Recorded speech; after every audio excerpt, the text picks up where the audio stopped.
Tied up, blindfolded, and gagged is good. Her legs would not be tied, however. Wide open, I would think. My face would be right there eating lunch. I don't like that. Is this a specific request, or you Was picked not four? was not a specific request. Oh, it's Christy. That's her on the Discord, right? Oh, it's Christy. What up, Christy? Surprise shots. Surprise shots. We don't know what they are because they're a surprise.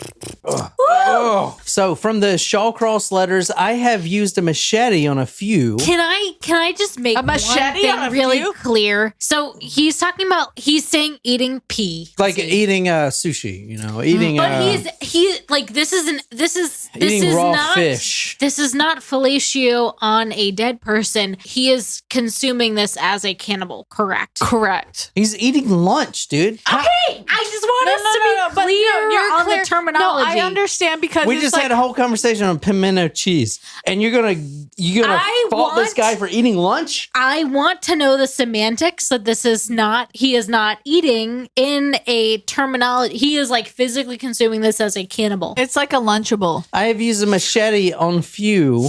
Head comes right off. Vietnam will do that to you. All right, let's get started. All right, this is going to be interesting because my father is a Vietnam veteran. So, I mean, like, it'll be interesting. So, like, I just want to say They all had it easy. no, I want to say to all Vietnam vets listening, if you are, welcome home. Because no one says that to you. Welcome home, Vietnam vets. Now let's listen to John's story. From Arthur Shawcross's psychiatric interview, Vietnam turned country boy into a crazy, I tortured people over there, cut 2 heads off. I took a lot of ears off. The Vietnamese ears, we'd always cut off the left ear. Like Pilate. I mean, not like Pilate, like Peter, like Jesus, like the Garden of Gethsemane. I've been listening to a lot of Jesus Christ Superstar. We'd string them and dry them and cut their hair in a mohawk and string bone teeth or ear on one of these little amulets. A couple things we do know. Arthur Shawcross was in Vietnam. We do know that. Mm-hmm. We do know that he did sustain an injury to his shoulder. He was shot. Okay. A bullet. Okay. One. He says a lot of stories over there. No one can verify stories. However, the psychiatrists do say that these stories that he's going to say were also the same stories of multiple other Vietnam vets coming back. Okay. Right? They all have had these same experiences. Mm-hmm. He did say that the Viet Cong were scared of him. He was like a predator. We do know that Shawcross had high levels of lead in his system, unusually high. He was at the point when they tested him after he was arrested for killing 17 prostitutes as having lead poisoning at that time. He was lead poisoned when he came back, and he has been lead poisoned because he didn't kill any prostitutes with a firearm, or he wasn't exposed to any lead. So we know that he was lead poisoned the entire time, which causes hallucinations, which causes violent outbursts. There's a whole thing about lead. The same reason you don't eat lead paint chips, you don't have lead in your house. I'm not eating it by Frito-Lay. No, I'm saying, like, you know, when you're My a kid, favorite you just eat a couple paint. The paint comes off, you eat a little bit, like you. No! Who the fuck does that? Did you eat a lot of paint chips when you were a kid? Why? I know. I Cape Cod potato chips, however, are the best. Yeah, Thank you. the dark russet ones are the best. Listen, lead poisoning, headaches, stomach cramps, trouble sleeping, fatigue, irritability, loss of sex drive, and in severe cases, hallucinations. In a recent study from 2017, To would I be lead poison? lead links, especially in childhood, increases crime rate in cases like in Flint, Michigan. Kids are growing up with lead, and that is a very violent city. I'm not saying this causes them to be violent, but it does not help. It actually increases the chance of them being violent. What did Arthur Shawcross do overseas in Vietnam? He was the ammo carrier. He would transport ammo all across Vietnam, all across these different outposts to different soldiers. He would carry up ammo cans. He lived with ammo cans. That's all he had. He worked by himself. He was just the solitary guy who was unsupervised unsupervised, delivering ammo. He would eat his soup out of ammo cans. He would drink his water out of ammo cans.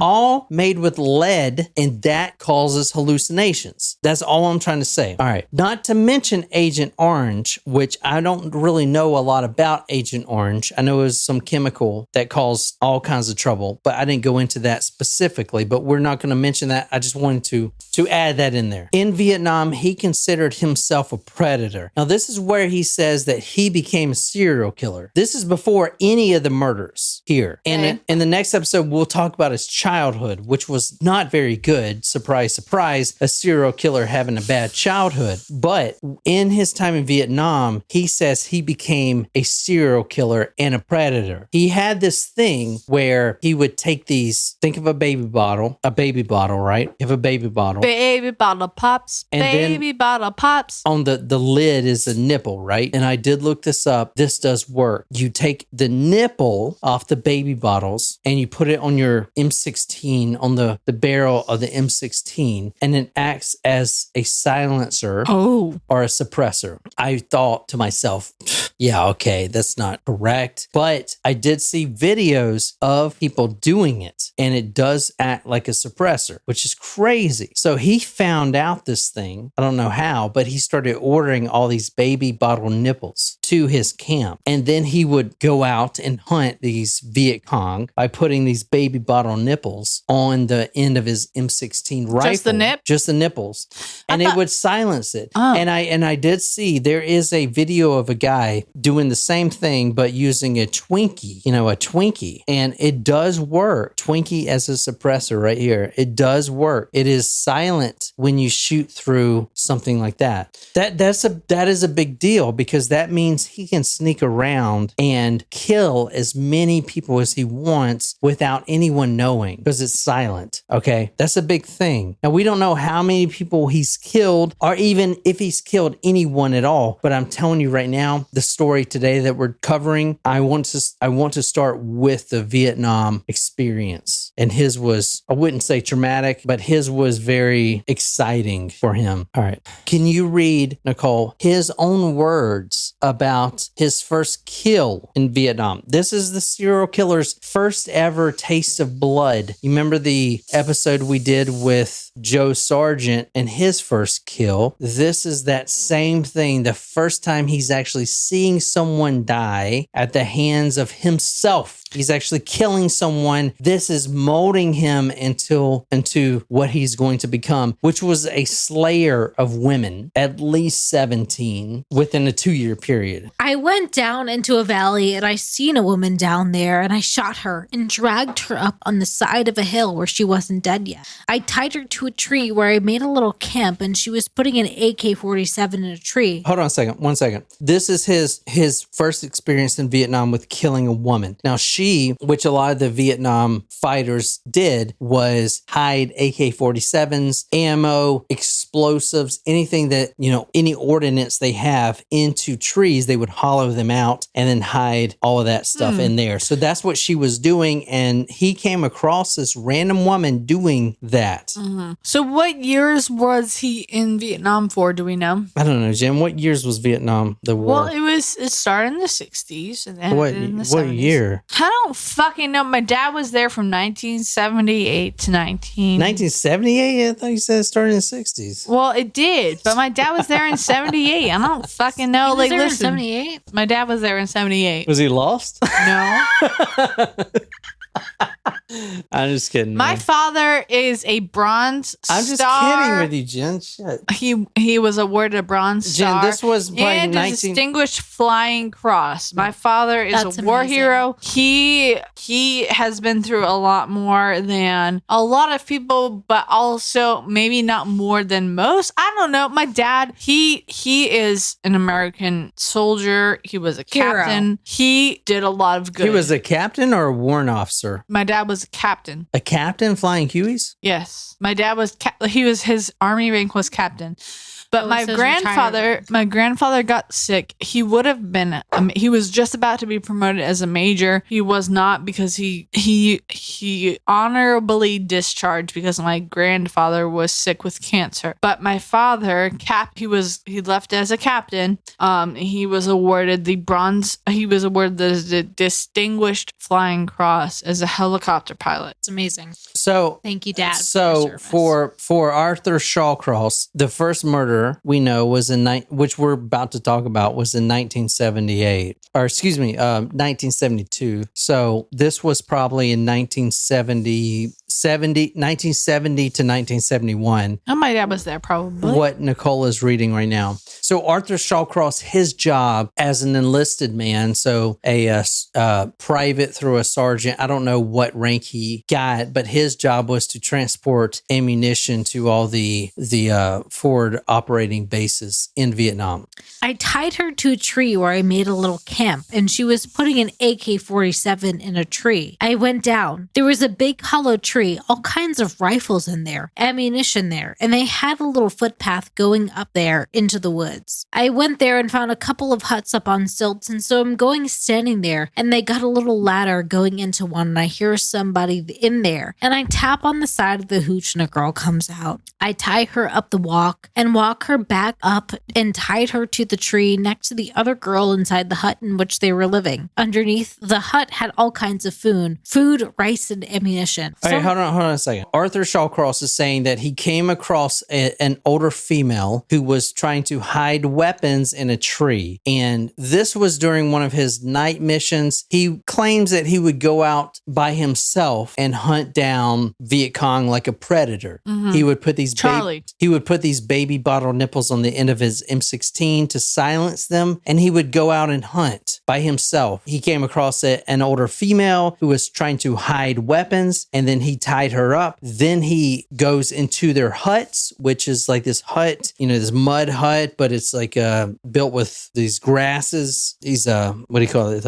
Like palms, palmetto, bamboo, wheat grasses, or whatever. These huts. He found a little girl in there, and that's where we are right now. So go ahead. I'm just trying to get everyone on the same page. So. Gotcha. I went up in there and found a couple of huts on stilts. And so I am into one, and I hear somebody in there, and I tap on the side of the hooch, and a girl comes out. I tie her up and walk her back up and tied her to the tree next to that other girl inside the hut where they were living. Underneath the hut was all kinds of food, rice, ammunition. They are the enemy.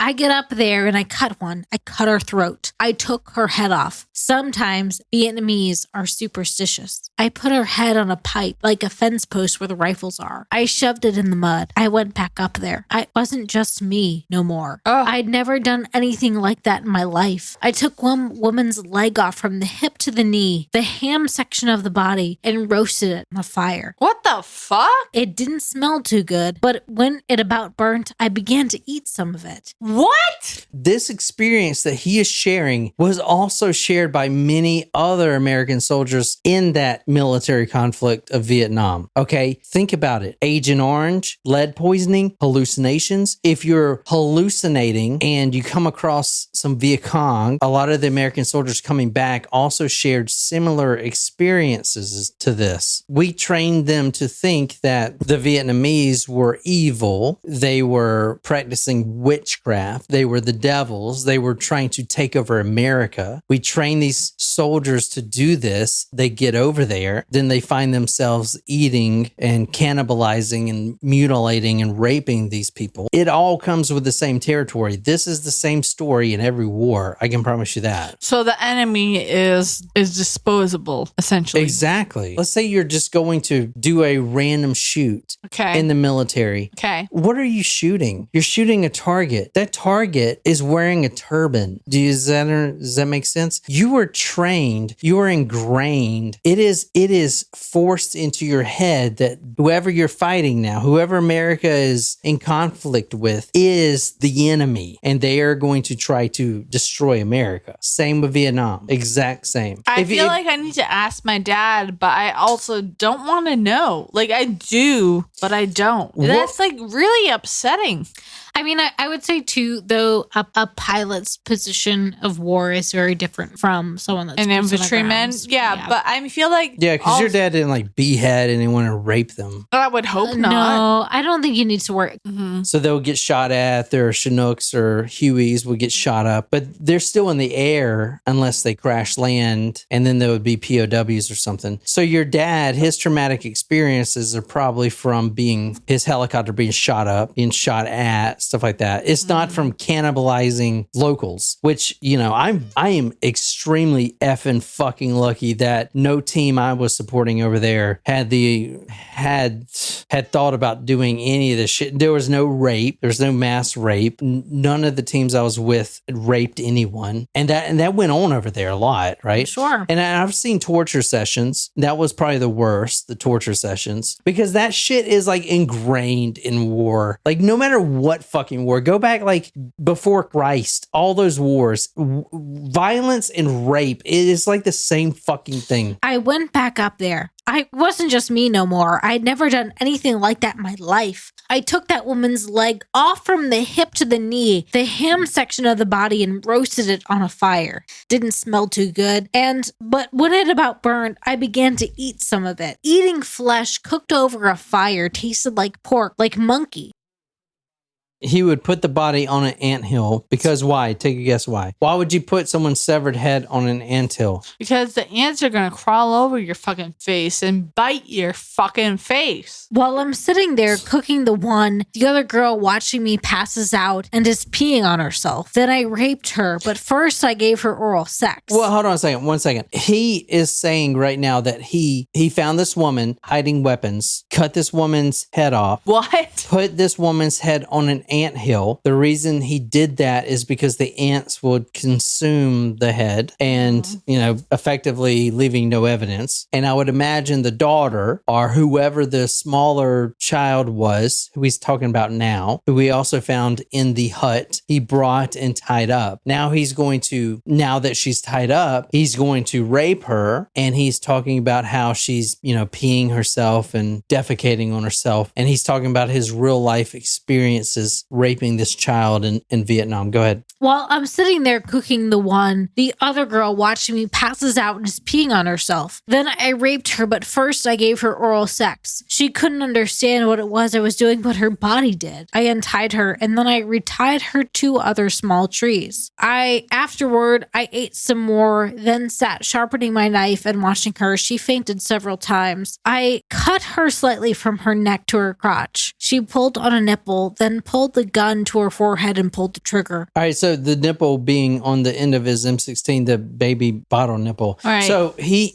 is cooking what we would say is her mother on a fire, eating her while this daughter's tied up, watching this, passing out multiple times, peeing herself, just passing out because of the horror of the situation. And then she finally, the daughter, she's getting raped. He puts this M16 up to her head. She pulls off this baby bottle nipple to make it sure that he's going to kill her. She wants to die. That's basically what we're reading here, right?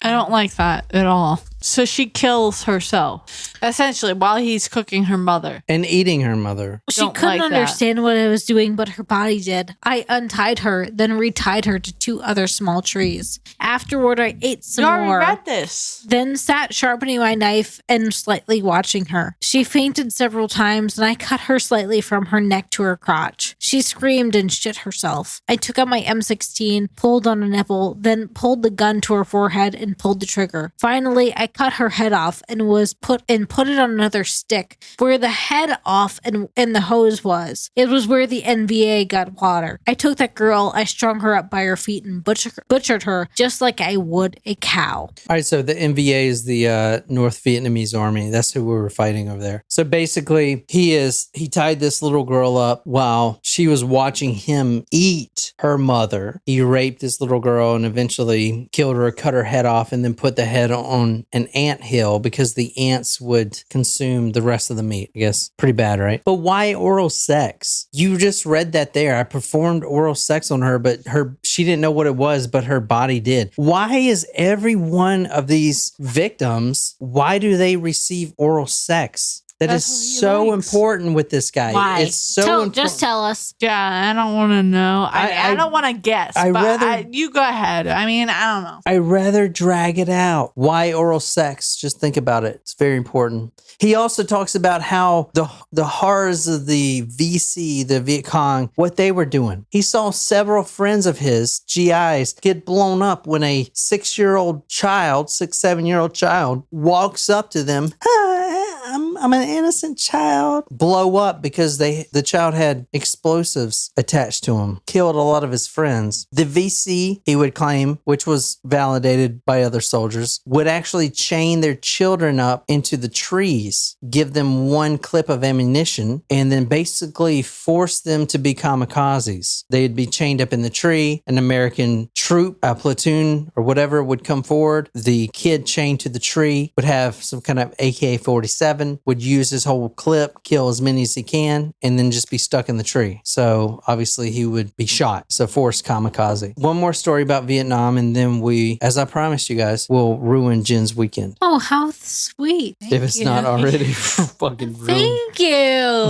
Wow. I thought you forgot about that for a second. Oh shit. All right, so this is from Arthur's own words. The other girl in the jungle, I'm going to kind of read it like some New York asshole. I mean, you know, New Yorkers also ruined my weekend because I'm not from New York. I'm from New England. Quote, that other girl in the jungle that I killed, where I had taken off her head and placed it on a pole by a creek. Like St. Thomas More. I took her and butchered her like a steer, neck down. I had to use the machete and cut on her body down the middle, then cleaved the backbone and washed the blood out. Why? I wish I knew for sure. The same way you cut a deer, I did to that body. Back in 1965, I had a job at Adams Meat Market in New York, just south of Watertown. This is where I learned to butcher 19 cows and bulls each day. It was nothing new to me. Once the outside skin is taken off, who can tell? Yes, I did roast half the body too. About the way a good well-done roast beef is cooked. Almost dry. The meat lasts for days that way. The rest of what I did not take, I placed on a good-sized ant hill. So he's talking about this woman here. Right. He skinned her. The ants will do the rest. Who could I talk to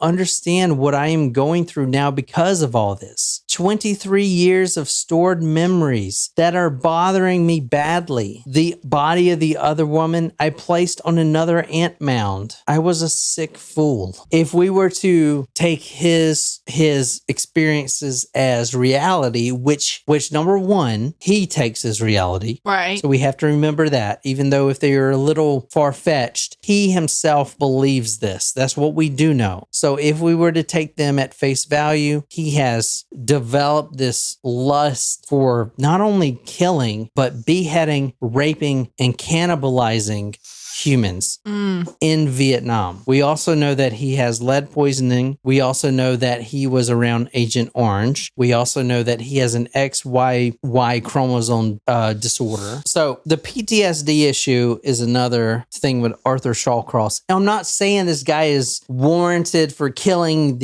all these people. No way am I saying that. But I'm saying that Arthur Shawcross is the first serial killer where they were like, you know what? Fuck it. Let's actually try to figure out why he did this. Does he have any deficiencies? Does he have any disorders? Did he have post-traumatic stress? Does he have anything? That's where I'm basing this episode off. Right. So for about a year in Vietnam, he was a torture and killing machine, raping girls and children, mutilating bodies, and even eating the flesh. He was also exposed to a lot of lead. This could lead to lead poisoning, which could cause hallucinations. Dr. Joel Norris says says in his book, it is not his job to decide which stories are true or false. Arthur Shawcross tells these stories, and even if untrue, it doesn't matter because Shawcross himself believes them, and that is what matters.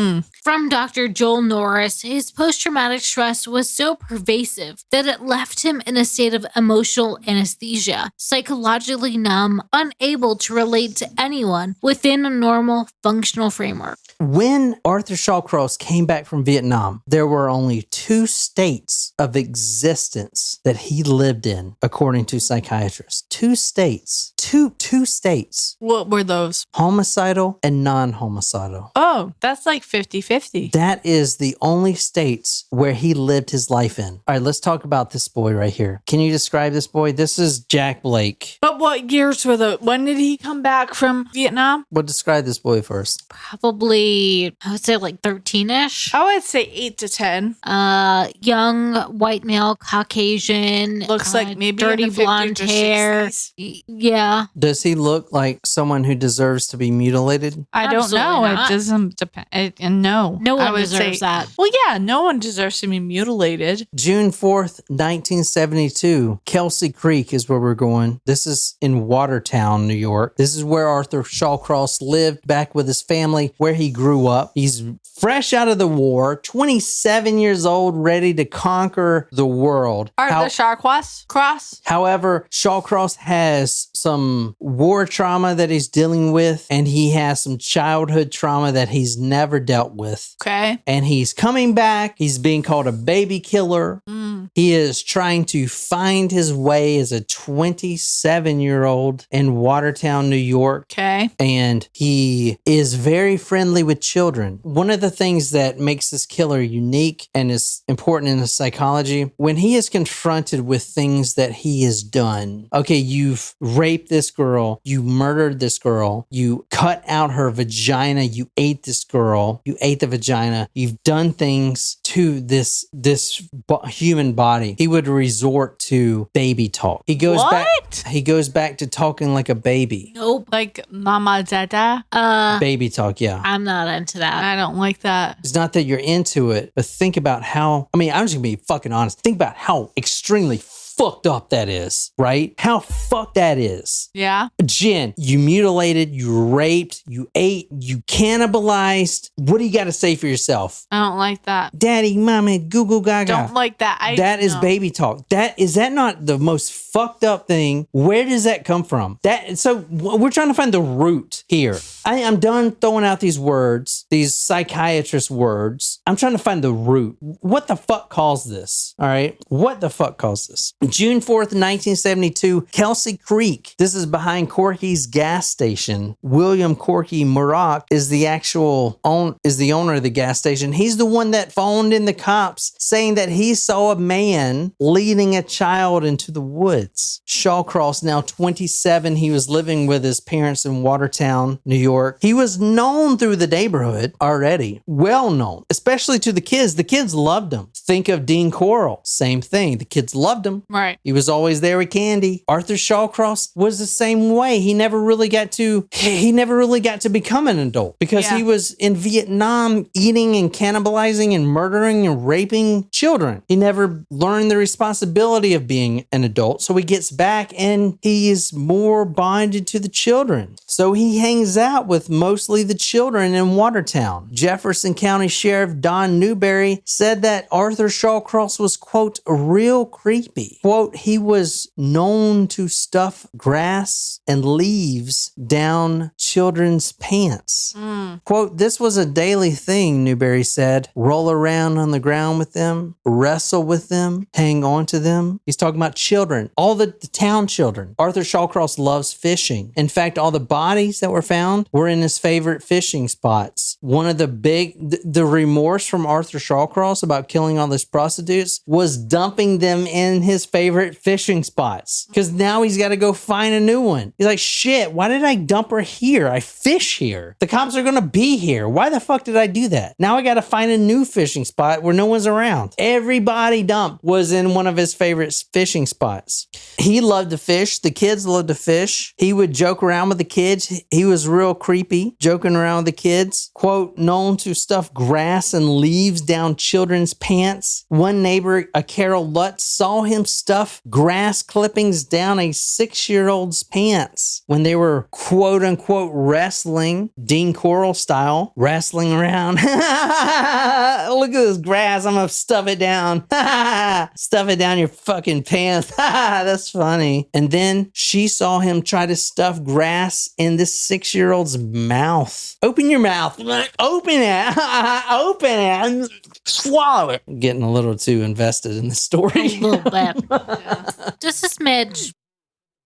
What the hell's he doing? She remembers asking herself as she watched him wrestle the little boy, Michael Norfolk, to the ground, put grass clippings down his pants, and stuff them into his mouth. Shawcross spanked the child as well. So we're talking about Jack Blake here. He is a 10-year-old child. This is him one more time. Just to put a face to the name here. Good looking kid, full of life, got his whole life ahead of him. And that's who we're talking about tonight. June 4th, 1972. His body was actually found a few months after that. His body was found at around 3:30 p.m. It was under some removed tree bark. Someone had purposely stripped the tree of some bark and tried to hide the body. Now, the detectives and law enforcement were looking for this kid's body for about 3 months. And they were blaming the parents. They actually were harassing the parents, the Blake family. They thought that they had butchered their child or something. Now, this is before all the prostitute murders. This is right after Vietnam. Before any of the Dorothy Blackburns, the Dotsies, any of that we talked about. This is before. This is right after Vietnam. Arthur Shawcross, he was known in the system for arson. Oh. He loved burning down old barns and businesses. McDonald's triad. Yeah, right?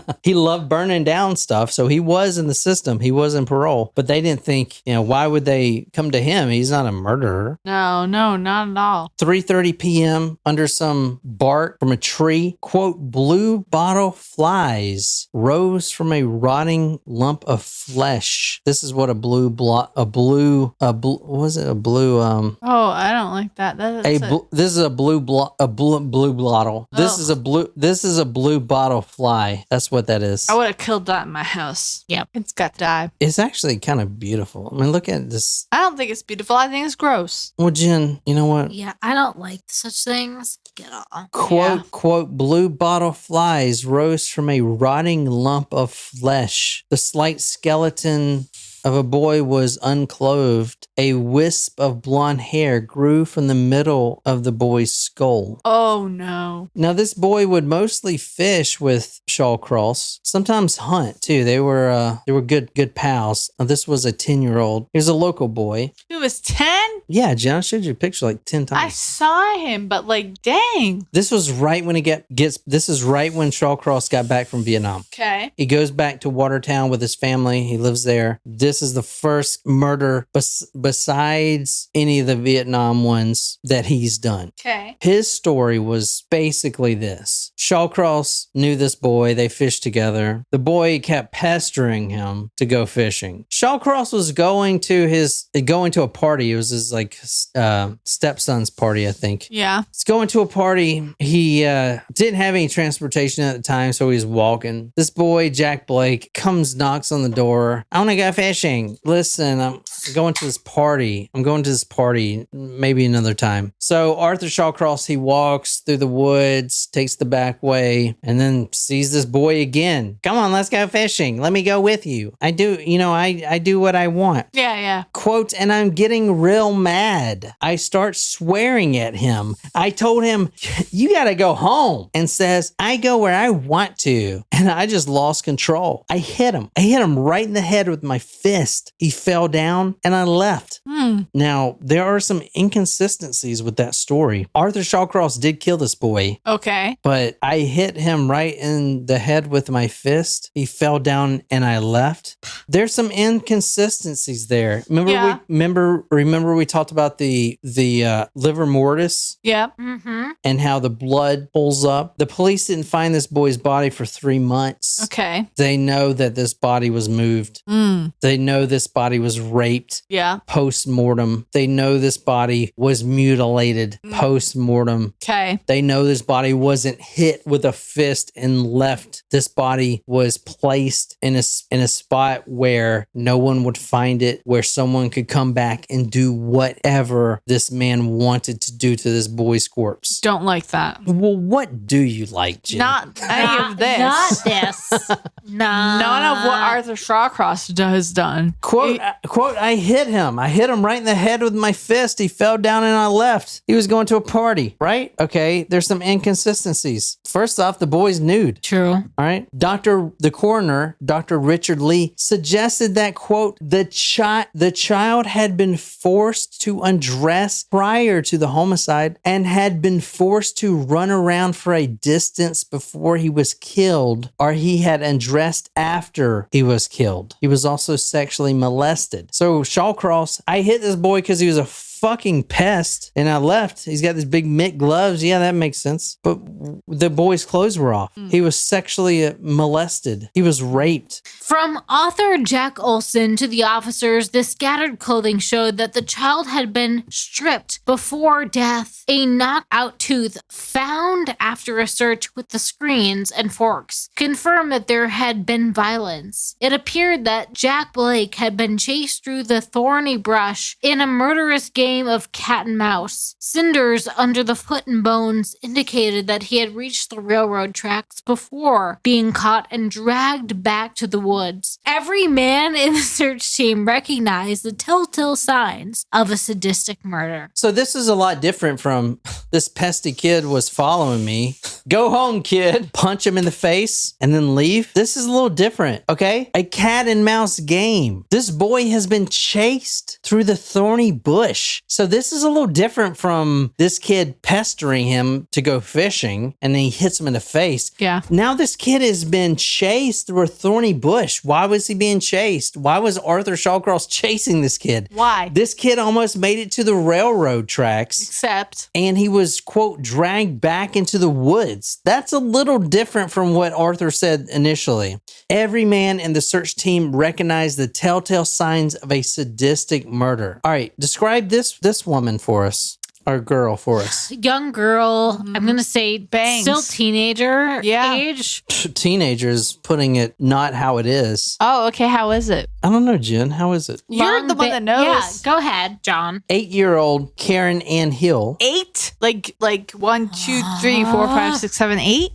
3 months later, they still haven't found Jack Blake's body yet. 3 months. They're still searching. They haven't found him. Right. But like all of Arthur Shawcross's victims, he can continue killing all of these prostitutes and dump them in the same spots while the police investigations are going on, while they're stopping people in their cars. You know, it's like he's not invisible, but for the detectives and the police, it seems like he is. They were still searching for Jack Blake's body when Karen Ann Hill goes missing.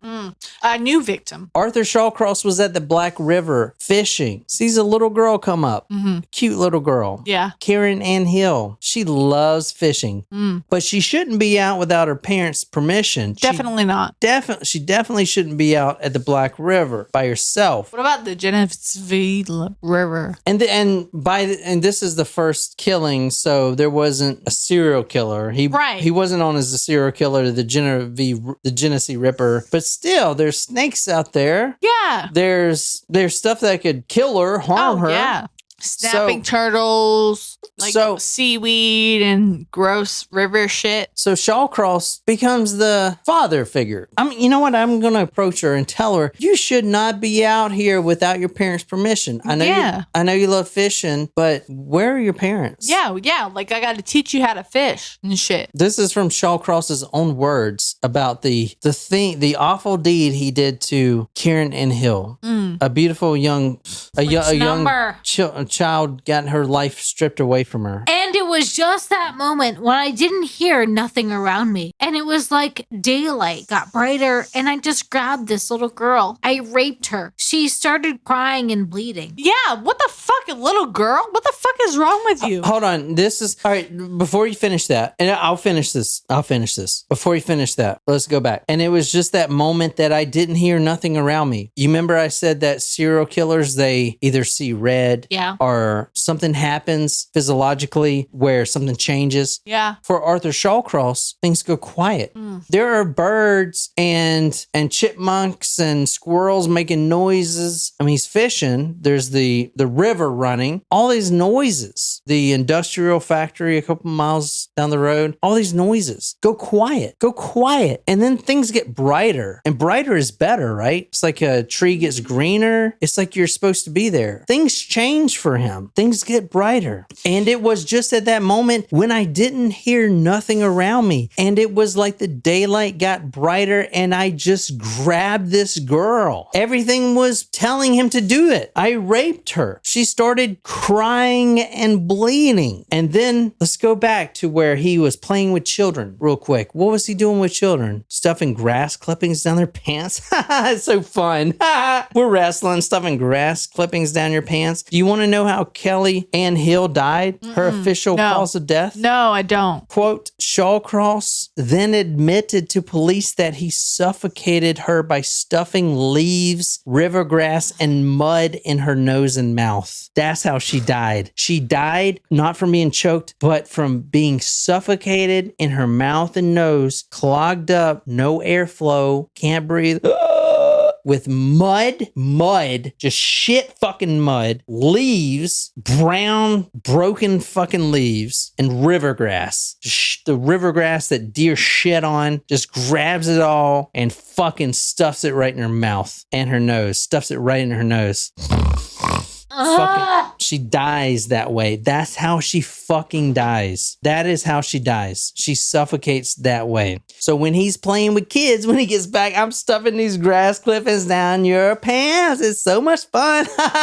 That is how this little girl dies. He stuffs this grass clippings and leaves and mud right down her throat after he rapes her. This is right after Vietnam. He raped her. She was, quote, crying and bleeding. So he strangled her. He would later claim, just like on every other occasion, that he revisited the corpse, just like he did Jack Blake, the 10-year-old 3 months before this. He would revisit the corpse. He would talk to the corpse. If we believe what he says, which I do, he would say he's sorry. He would say that it's not his fault. Vietnam messed him up. He would say his childhood messed him up, which his childhood is pretty rough, which we'll go over next episode. He'll say all this stuff. I'm so sorry. But then he would, even weeks later, on several occasions, rape the corpse of the bodies, and then he would mutilate them, and then he would eat the remains, mostly the genitalia, after death. And the icy weather and the icy rivers help slow the decomposition from the Shawcross letters. Can I confirm, like, when you say eat? Eat the pussy. Eat the fucking vagina. It's cannibalistic. Yeah. He cuts out the vagina and he eats it. Thank you. From the Shawcross letters, quote, frozen pussy is nice to nibble on. One does not need teeth to eat frozen pussy. I just took this shit downhill. We were all having fun. We were laughing. We were having a good old time. And then I brought y'all fucking back. Regarding the murder of 10-year-old Jake Blake, I cut parts of him out and ate them. I took his penis, balls, and heart and ate them. Why I did this, I don't know. I also had sex with his body. I had sex with all the girls' bodies and even slept with next to them for a while. He would later claim, just like Jack Blake and the 17 plus prostitutes that he killed, and also just like the little girls and boys in Vietnam that he strangled, he would also perform oral sex on them. He performed oral sex on Kelly Ann Hill, 8-year-old Kelly Ann Hill, on 10-year-old Jack Blake. Why is this man performing oral sex on everyone? What is his obsession with oral sex? I am curious. Sodomizing. What is that obsession? That obsession encapsulates this entire killer entirely. Oral sex encapsulates this But killer. why? Yeah. I'll answer that on the next episode. Oh. But from Arthur Shawcross's own words regarding the Kelly Ann Hill murder that we just talked about, beautiful little girl, 3 months after, still looking for the body of Jack Blake. From Arthur Shawcross, quote, "Thing was, I couldn't hear no sounds when I saw the girl," Shawcross told his psychiatrist, "and the daylight got brighter, and all I could see was my sister Jeannie. I just remember myself back when I was that same age. Every prostitute that he kills, every one of them, none of them, he had orgasmed, even when they were performing sex, and it wasn't about the murder or anything. I told you he had a problem getting hard. Right. He had a problem orgasming. He had a problem to orgasm. He could not do it. Even with these children. Well, with Kellyanne, he did orgasm because he saw his sister Jeannie, the only person that can make this serial killer monster Arthur Shawcross orgasm is his own sister by blood, Jeannie.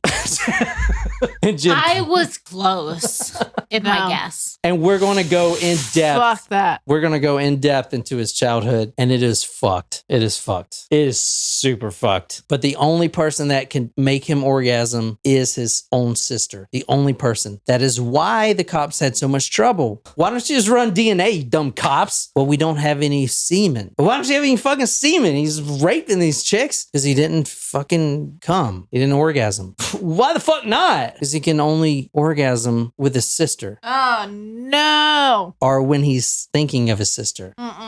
That's fucked.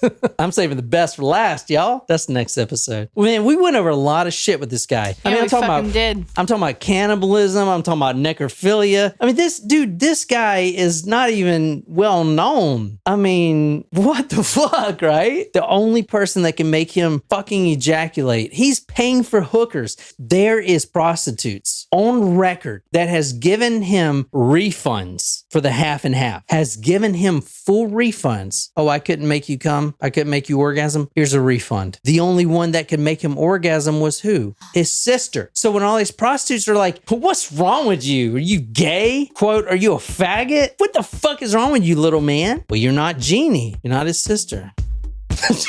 Wonderful. Thank you so much, John. And I just ruined Jen's weekend. Yeah, good job. Jen's weekend is ruined. I hope you guys like that. We'll be on the Discord and one more episode coming up next week. So stay tuned. And until next time, good night, you lovely, lovely people.